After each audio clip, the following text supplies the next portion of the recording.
В эфире новости, в студии Фатиме Сейдометова. Прямо сейчас о последних событиях на полуострове. Удобные, комфортабельные, современные. Для Симферополя закупили новые автобусы. Ценные экспонаты защищены. В Крымско-Татарском музее культурно-исторического наследия завершился ремонт. Тем временем улучшились условия в школе села Сарыбаш. Перспективы развития бизнеса в Крыму. В Симферополе состоялся 3-й ежегодный форум «Деловой Крым». Знаток старинного крымско-татарского фольклора и просто завораживающий тенор. С талантливым исполнителем Эдемом Османовым пообщалась Сабрия Алимова. Об этих и других новостях расскажут наши корреспонденты. Устаревшая система водоснабжения, которая не менялась на протяжении 26 лет, сегодня является основной причиной всех аварий на сетях. Об этом сегодня журналистам сообщила в Рио глава администрации Симферополя Наталья Маленко. Напомним, накануне на пересечении Севастопольской и Чехова на водоводе диаметром 300 мм возникла трещина, впоследствии лопнула труба. Без воды остались несколько районов столицы. Во время ремонтных работ погиб сотрудник симферопольского филиала «Вода Крыма» Леонид Кондрашечкин. Генеральный директор предприятия пообещал, семье будет оказана помощь. По факту происшествия проводится проверка. Последствия аварии были ликвидированы в течение нескольких часов. Предприятие «Вода Крыма» организовало подвоз воды. Сейчас ситуация стабильная, авария полностью ликвидирована. Затяжка была в том, что очень большой объем воды пришлось сбросить, чтобы обеспечить доступ к бригаде до поврежденных трубопроводов. А потом очень долго, плавно заполняли сети. На утро на диспетчерской ни одной жалобы. То есть город на утро с водой. Произошла большая беда. При производстве работ неосторожные действия одного из наших работников привели к его же гибели. Выводов я делать не могу, потому что будет работать инспекция по труду, прокуратура, Следственный комитет. Обязательно установят причину и определят виновных, если таковые имеются. Пока ни одна проверяющая структура на предприятие еще не зашла. Но мы подготовили все необходимые документы по их запросу. С минуты на минуту они будут здесь. Все, что возможно и невозможное, мы сделаем для семьи. Крупные покупки. Приобретенный для столицы транспорт уже с 6 утра совершает первые рейсы по Симферополю. Всего на маршруты вышли 44 ЛиАЗа из 50 закупленных. 6 из них пока остаются в резерве. Все подробности расскажет Энвер Аблязис. Симферополь получил 50 новых автобусов. 44 из них с сегодняшнего утра уже вышли по своим маршрутам. Новые, комфортные и вместительные. Ждали и дождались. Пассажирский транспорт купили в лизинг и распределили по востребованным маршрутам. Среди них номер 50, 67, 80 и 108. В первую очередь в большем количестве комфортабельные ЛиАЗы получили маршруты, где недостаточно машин. Сегодня реанимируем мы 18 направлений, но только в разном, наверное, ракурсе. У нас на пневматику добавляется 4 автобуса, на каждый из маршрутов добавляется по одному автобусу. Какие-то идут совместно, где-то мы поставили 1 большой, 3 средних. Самое главное, что сегодня автобусы выходят на маршруты, где горожане ждали их час, полтора, а иногда не могли дождаться, вынуждены были брать такси. По словам руководства города, сегодняшнее количество общественного транспорта недостаточное, но положение приблизилось к норме. К тому же нельзя забывать и о комфорте. Новые ЛиАЗы нравятся не только пассажирам, но и водителям. Очень хороший, удобный автобус. Я уже вот 2-й год на нем работаю. Мне нравится. Для горожан тоже, да, он нравится, потому что удобно заходить, выходить. Он свободнее, да, чем остальные автобусы. Решение закупить дополнительный транспорт было принято после того, как частные перевозчики не смогли выполнить необходимые требования. Например, обеспечить машины самым простым – чистотой в салоне. Возможно, оно и к лучшему. Единственный вопрос, смущающий симферопольцев, не усугубит ли крупногабаритный транспорт ситуацию с пробками. Хорошо, конечно. Только проблема с пробками будет еще больше. Так, хорошо. Программы по определению конечных остановок для удобства всех пассажиров и изменению движения транспорта в городе сегодня на стадии утверждения и со следующего года получат финансирование. На вопрос о росте стоимости проезда городские власти отвечают однозначно. Сначала нужно выстроить движение должным образом, а после говорить о цене за проезд. Энвер Аблязис, Рамазан Аливапов, телеканал Миллет. Оформление земельных участков, изучение в школах крымско-татарского языка на уровне государственного, а не факультативного, развитие национальной борьбы Куреш, а также восстановление исторических названий сел и городов Крыма. Эти и другие важные вопросы для крымских татар обсудили на совместном заседании представители межрегионального общественного движения «Крым» и участники общественной организации «Адалет». Решить большую часть наболевших для крымско-татарского населения вопросов можно путем совместной работы. Главное – общаться с людьми напрямую и стараться решать проблемы по мере их поступления, считает депутат Госдумы Руслан Бальбек. Чтобы заручиться поддержкой, то есть необходимо доверие. Для того, чтобы получить доверие, необходимо, чтобы слова не расходились с делом и непосредственно прямой диалог с людьми, причем на постоянной основе.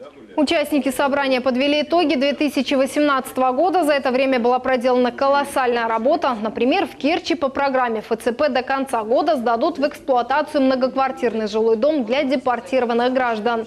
И это еще не все. В нашей программе строительства предусмотрено еще одного 72-квартирного дома.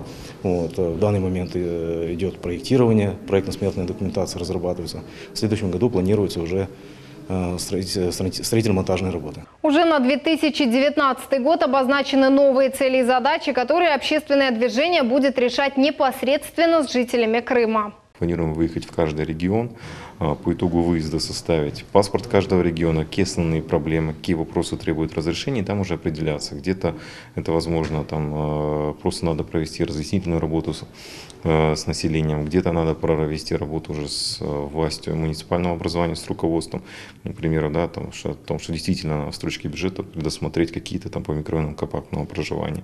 Какие-то вопросы возможно попытаться вынести на уровень руководства республики.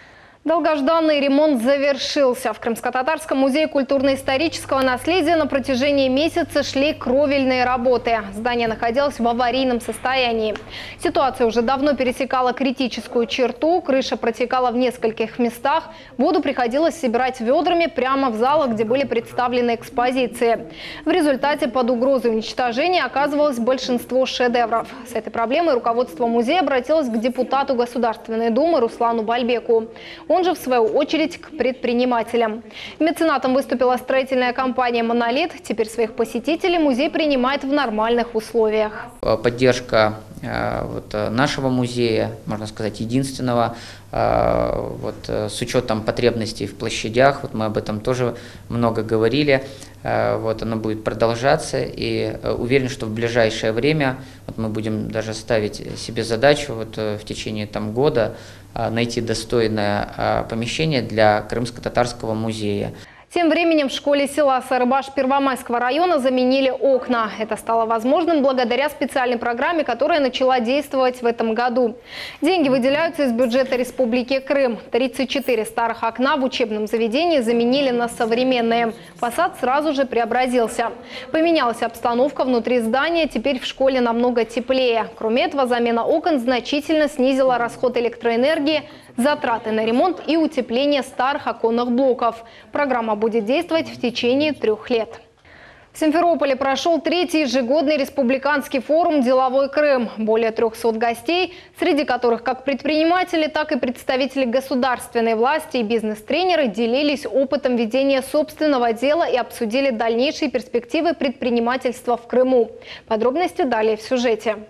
Деловой Крым с таким названием в Крыму прошел уже 3-й бизнес-форум. Среди участников представители малого и среднего предпринимательства, эксперты и тренеры в сфере бизнеса и представители власти. На мероприятии побывали и иностранные инвесторы. Гость из Турции Реджеп Турсун намерен открыть дело в Крыму в сфере промышленности. Мы сообщили о своих намерениях. У нас 2 проекта. Один из них – открытие большой промышленной зоны. Жители Турции не единственные иностранцы на форуме. Представители израильского бизнеса намерены строить в Гурзуфе несколько туристических комплексов. Это пока лишь проект. А вот в сфере сельского хозяйства Крыма израильтяне уже заняли свою нишу. у нас уже создана здесь в Крыму агропромышленная корпорация под названием «Фермер Крыма». И скоро наши проекты по фермерству, по израильского типа кибуц мы собираемся здесь создавать, мы вам расскажем. Для всех гостей форума была подготовлена программа из 4 нетворкинг-сессий. Участники делились в свободном общении собственным опытом, узнавали о новых эффективных инструментах для создания партнерских связей и получали личную консультацию от экспертов. Также гости смогли задать вопросы представителям власти республики. У нас есть меры поддержки, всевозможные, скажем так, потому что поддержку предпринимателя оказывает несколько министерств в Крыму на самом деле, и Министерство экономического развития, и Министерство сельского хозяйства, если это касается растениеводства, животноводства, и Министерство промышленной политики. То есть все вот эти меры соцподдержки, их на самом деле много. И не только поддержки из бюджета республики, но есть и федеральные меры поддержки. Поэтому мы стараемся как можно чаще рассказывать об этом. Среди гостей форума и руководство крымско-татарского телеканала «Миллет». Здесь же и зародилось новое соглашение, а именно меморандум о сотрудничестве между телеканалом и Фондом поддержки предпринимательства Крыма. Крымстарский телеканал «Миллет» и радио «Ватан Сидасы» понимают, что целевая аудитория – крымские татары, которые в большинстве своей деятельности занимаются бизнесом. И здесь как раз Фонд поддержки предпринимательства через наши средства массовой информации доносит информацию о различных программах возможностей для развития малого и среднего предпринимательства. И наша плодотворная работа с фондом позволяет расширять возможности нашего телезрителя. Крепкое рукопожатие генерального директора крымско-татарского телеканала Эрвина Мусаева и директора фонда Дмитрия Зеленского дало начало новому и плодотворному сотрудничеству между структурами. Мы с телеканалом «Миллет» работаем уже не первый год, и за это время у нас сложились очень хорошие отношения. Мы благодарны за большую работу по освещению развития предпринимательства в Республике Крым, за популяризацию предпринимательства. Сегодня это было логичным продолжением нашей работы, где мы закрепили наши взаимоотношения. И я надеюсь, что со следующего года фокус внимания к малому бизнесу будет еще больше. Для каждого участника этот форум дал возможность узнать что-то новое. Иностранцам рассказали о перспективах ведения бизнеса в Крыму. Местные предприниматели пообщались с бизнес-тренерами с материка, а представители власти услышали гостей мероприятия и предложили свои варианты помощи и поддержки. Энвер Аблизис, Рамазан Аливапов, телеканал «Миллет». А в Евпатории состоялся Всероссийский экономический форум с международным участием «Крымский вектор-2019». Он организован по инициативе кафедры бухгалтерского учета, анализа и аудита КИПУ. На конференции присутствовали представители вуза, министерств и муниципальных образований Крыма, а также почетные гости из разных регионов России и ученые из Казахстана. Это подчеркивает уровень организации мероприятия. Рабочую часть форума заполнили доклады, тематика которых охватила различные аспекты развития крымской экономики. Я попросил во всем многообразии докладов все-таки искать механизмы, пути решения тех острых проблем, вопросов, которые сегодня есть в Республике Крым. И чтобы научная составляющая, научное содержание нашей конференции было ориентировано на развитие нашей прекрасной земли, ибо потенциал сегодня огромный, возможностей очень много. Почтили память минутой молчания. В Сакском районе прошло торжественное возложение цветов к мемориальному комплексу 9 героев Советского Союза. Участие приняли представители власти, герои, а также юноармейцы. Они возложили гирлянду к монументу Т-34, после поднялись к кургану славы и возложили цветы. В заключении мероприятия жителям села рассказали о 9 героях Советского Союза и об их подвигах. Также состоялось и принятие присяги юноармейцев. Желаем одного – быть достойной сменой и чтобы они защищали достойно Родину, и чтобы всегда было чистое и мирное небо над головой. И всегда подвиги героев были для них и примером. А в Доме культуры профсоюзов состоялся концерт, посвященный Дню Героев Отечества. Мероприятие было организовано Госкомнацом. Основная цель – патриотическое воспитание молодежи. Военный оркестр, крымские коллективы и исполнители. Лия Усинова расскажет подробности. На данный момент проходит концерт, приуроченный ко Дню Героев Отечества. Это красивейшее мероприятие, направленное на патриотическое воспитание подрастающего поколения.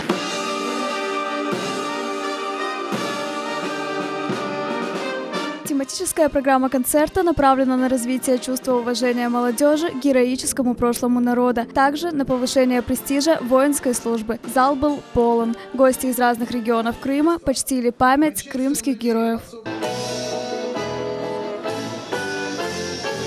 День Героев Отечества. Дата памятная. Этот праздник установлен в 2007 году. В России теперь отмечается ежегодно. Еще во времена Российской империи этот день отмечался как День Георгиевских кавалеров. Уже в современных реалиях мы стараемся приумножать и вести вперед славные традиции истории государства российского. Яркие и эмоциональные выступления детей не оставили никого равнодушным. Песни о войне, о том, что пришлось пережить советскому народу, тронули каждого. Сложно было не проронить слезу. Юные участники ансамбля «Одноклассники» исполнили военную песню «Служить России», а танцевальный коллектив шоу-балет «Victory Dance» показал военную постановку «Танец спецназ». Весь танец проходит как будто бы наш коллектив на войне, и мы защищаемся от врагов. Мероприятие прошло на одном дыхании. Зрители остались под впечатлением. Подобные мероприятия проводятся еще с одной целью – познакомить молодое поколение с историей своей родины. Лия Усинова, Аким Бекиров, телеканал «Милет». Потушить пожар, ознакомиться с устройством пожарной машины, пообщаться с огнеборцами. В Черноморском районе прошли учения сотрудников пожарной охраны Крыма. Всего приняли участие 4 части, это 23 человека. Условное возгорание произошло в одном из помещений на 2-м этаже Дома культуры. Все работники и посетители ДК были успешно эвакуированы до момента прибытия спасателей. Благодаря слаженным действиям сотрудников пожарной охраны Крыма условное возгорание было оперативно ликвидировано. После учений дети могли пообщаться с огнеборцами, осмотреть пожарные машины и сделать фото на память. Отработали хорошо, наши сотрудники без нарушения правил охраны труда, с отличными показателями, я сказал, справились с поставленной задачей. Симферопольская еврейская национально-культурная автономия получила грантовую поддержку. Проект «Арт-пикник по-еврейски» стал победителем конкурса в рамках реализации государственной программы Республики Крым по укреплению единства российской нации и этнокультурному развитию народов России. Он состоит из 3 действий – мастер-классов, выставок, встреч с писателями и поэтами. Все эти мероприятия направлены на сохранение и развитие культурных особенностей. Он получил очень важную для него поддержку Государственного комитета по делам межнациональных отношений и депортированных граждан Республики Крым. Проект состоял из 3 частей. Главная цель его была показать через различные виды искусства, как живет еврейская община Крыма, как она живет в соседстве с другими народами нашего полуострова. Около 300 тысяч рублей. В этот раз меньше, в том году было больше. Но все были потрачены с толком, с мыслью. У нас много национальных праздников. Эти все праздники были проведены, в том числе в присутствии руководителей Госкомнадза. Стоит отметить, по итогам голосования конкурсной комиссии еще 5 общественных организаций стали победителями на предоставление грантовой поддержки. Напомним, данный конкурс проходил с 6 по 26 июня. 92-й день рождения отметила народная артистка Таджикистана, художественный руководитель легендарного ансамбля песни и танцы «Хайтарма» Ремзие Бакал. Всю жизнь она посвятила творчеству и возрождению уникальной культуры крымско-татарского народа. Ремзие Ханум родилась в семье танцора Усейна Бакала, человека, который стал основоположником школы крымско-татарского танца. В годы депортации ее семья попала в Таджикистан. Именно там, на чужбине, Ремзие Бакал трудилась во благо своего народа. А после возвращения на родину в начале 90-х она стала у истоков фольклорного ансамбля «Кырым». Спустя несколько лет легенда крымско-татарского танца возглавила вернувшийся вместе с народом ансамбль «Хайтарма». Творчество крымских художников начала 20 века. Выставка с таким названием открылась в Крымско-Татарском музее культурно-исторического наследия. Для гостей представлено более 50 уникальных работ 13 авторов. Творчество каждого художника неповторимо. Их разнообразные работы объединила любовь к полуострову. Каждая картина художников передает неповторимые пейзажи Крыма. Выставка продлится до 19 января. По словам работников музея, уже скоро жители и гости республики смогут увидеть экспозицию русских художников XIX века. Я даже считаю, что это не окончательный итог нашей работы, а это просто заявка на будущее. Крым – это перекресток торговых путей, Крым – это перекресток культур. И, как говорил Волошин, что все вот это вот Крым перемалывает в своей мельнице. И так что и крымская культура, она значима и как часть мировой культуры. Обладатель призового места проекта «Топ-Беш», знаток старинного крымско-татарского фольклора и просто завораживающий тенор Эдем Усманов, певец по наследию. С его творчеством познакомилась наш корреспондент Сабрие Алимова.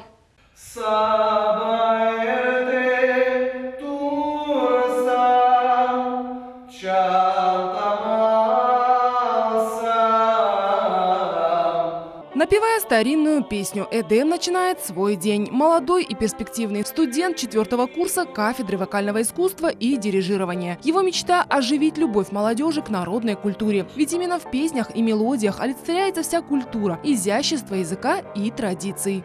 В генах, в генетике заложено в нашей, вот именно в нашей родословной. Я потом начинаю удивляться, когда я раз так вот какой-то мотив какой-то песни услышу, нашей крымско-татарской народной, и у меня слова сами по себе я начинаю напевать ее, и откуда-то я, оказывается, эти слова знаю. Молодой и талантливый парень поражает многих своей любовью к крымско-татарской культуре. Сейчас изучает вокальное наследие национального фольклора и уже даже начал писать научную работу. Настольные книги молодого таланта, труды Ягья Шерфединова, композитора Февзи Алиева и других гениев национальной музыки. У него именно направленность именно вокального фольклора. Я думаю, может быть, со временем его труд получит как бы продолжение в методическом труде, исполнение фольклорных образцов нашей крымско-татарской вокальной музыки. Такого труда еще пока не создано. Любовь к национальной музыке Эдему привели его дяди, отец и дедушки. «Музыка во мне», говорит молодой человек. Эдем и дня не может прожить без нее. Музыка – это для меня, в первую очередь, это душевное спокойствие. Душевное спокойствие, когда я уделяю время музыке, начинаю заниматься музыкой, я душевно обогащаюсь, я забываю во всех проблемах, о всех делах. У меня как-то появляется другая картина, как будто я переселяюсь в другой мир. Свой талант молодой исполнитель развивает изо дня в день. Родные отмечают, слушать его одно удовольствие. В репертуаре Эдема Усманова не только старинные крымско-татарские песни, но и современные авторские композиции. Совсем недавно Эдем записал свою первую лирическую песню «Коклерден Гузельсенсен». Эта песня заняла 2-е почетное место в годовом итоговом проекте радио Ватан Седасы «Топ-Беш».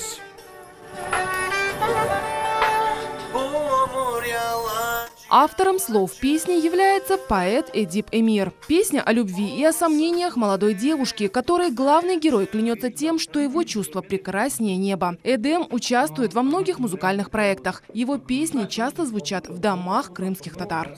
Если вы посмотрите, проанализируете текст, вы найдете очень много схожестей именно в плане постановки текста с песней «Севдом Сена», второй версии, которую написал Шамиль Алядинов, с классическими песнями о любви, например, такими как «Алтын Юзук». В планах у Эдема много поставленных задач и идей. Совсем скоро музыкальная копилка молодого исполнителя пополнится песней «Фильджан», в которой будет раскрыта вся красота сватовства крымских татар. А после певец запишет миксованный альбом, насыщенный фольклорными песнями о любви. Команда Хаберлер желает Эдему успеха. Сабрия Алимова, Асан Зивадинов, телеканал Миллет.